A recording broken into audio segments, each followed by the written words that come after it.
E se vê aqui no seu clique, é a oportunidade de você compartilhar conosco um momento especial da sua vida, um momento especial que você vivenciou, ou na sua casa, numa viagem antiga, porque a gente já entendeu que agora, mais do que nunca, é hora de ficar em casa, tá?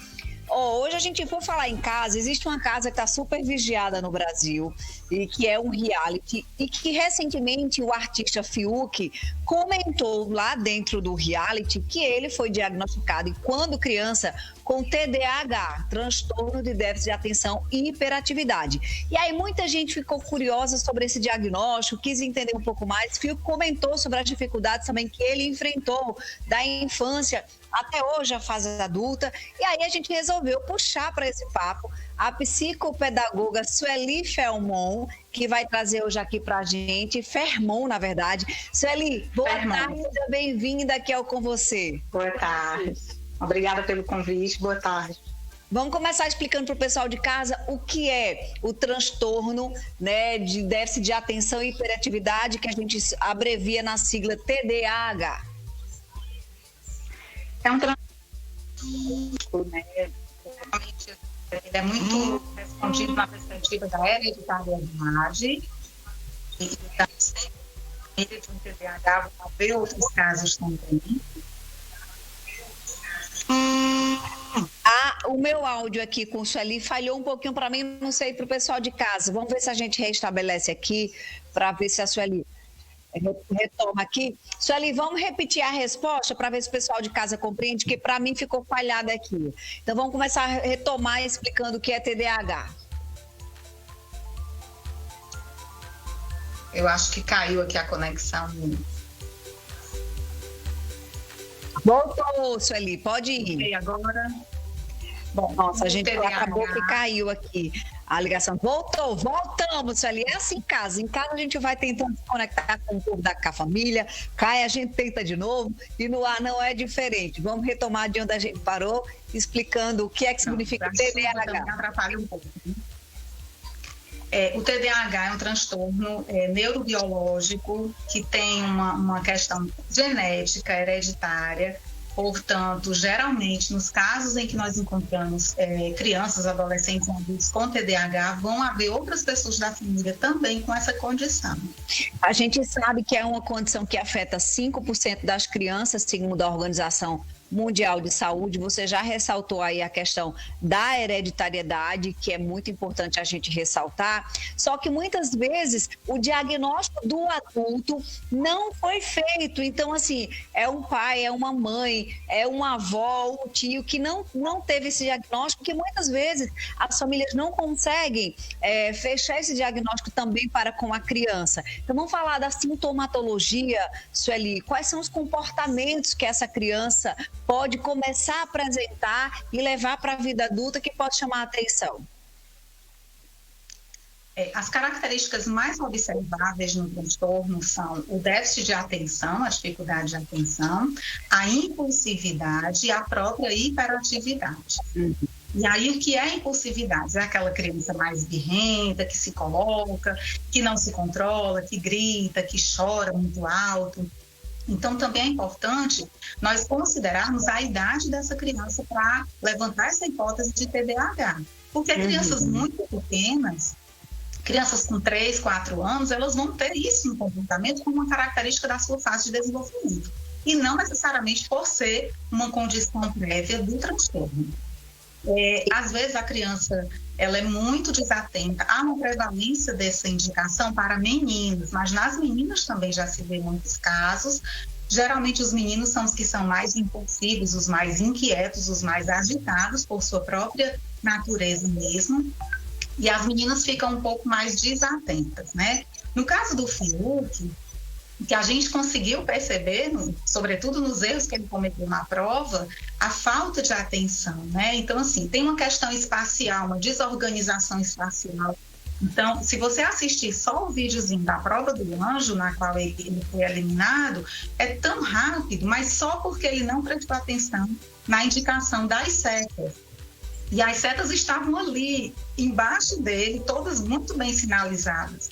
E a impulsividade dele juntamente com a dificuldade de atenção, fez com que ele fosse diretamente para o outro ambiente das bolinhas de isopor e fosse excluído.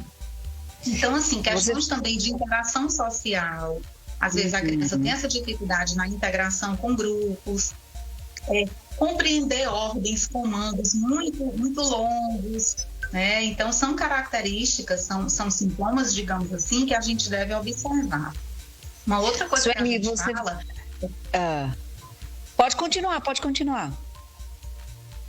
É importante observar que a prevalência desses sintomas, dessas características, elas tenham no mínimo 6 meses de frequência, digamos assim, de permanência, e de que isso ocorra em ambientes variados, que não seja só na escola ou que não seja só em casa, mas que seja em múltiplos ambientes para que você perceba que de fato há uma indicação.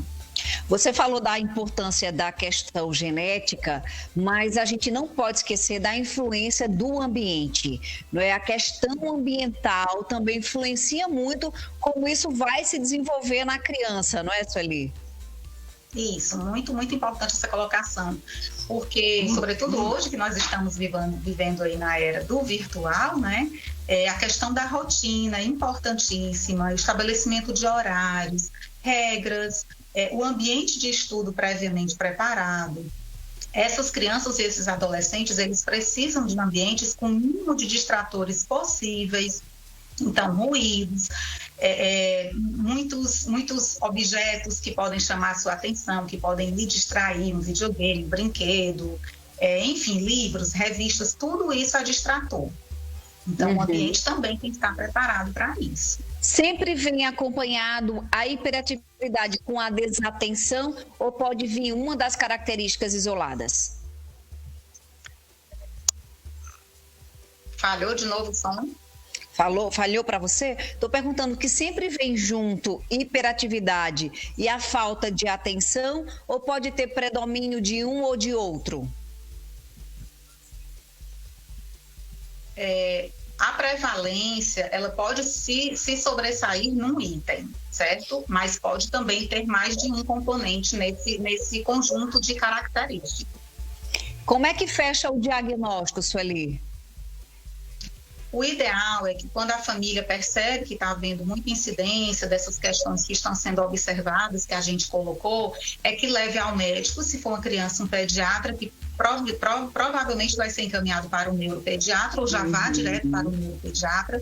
Quando tem questões comportamentais muito fortes, assim, de muita crise de birra, de intolerância, de agressividade, pode também ser consultado um psiquiatra infantil, não é? E não precisa ficar preocupado por ser um psiquiatra. O psiquiatra é o profissional da área da saúde que cuida dessas questões do comportamento, essas alterações mais drásticas. Então, às vezes, tem crianças que elas não são só muito agitadas, elas ficam difíceis de se reorganizarem numa condição de mais estresse, numa condição de contrariedade.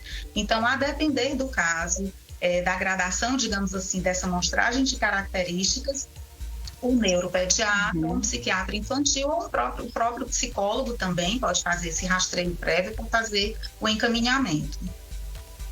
Para fazer o tratamento, que muitas vezes é psicoterapia, somado a medicamento, ou muitas vezes não é.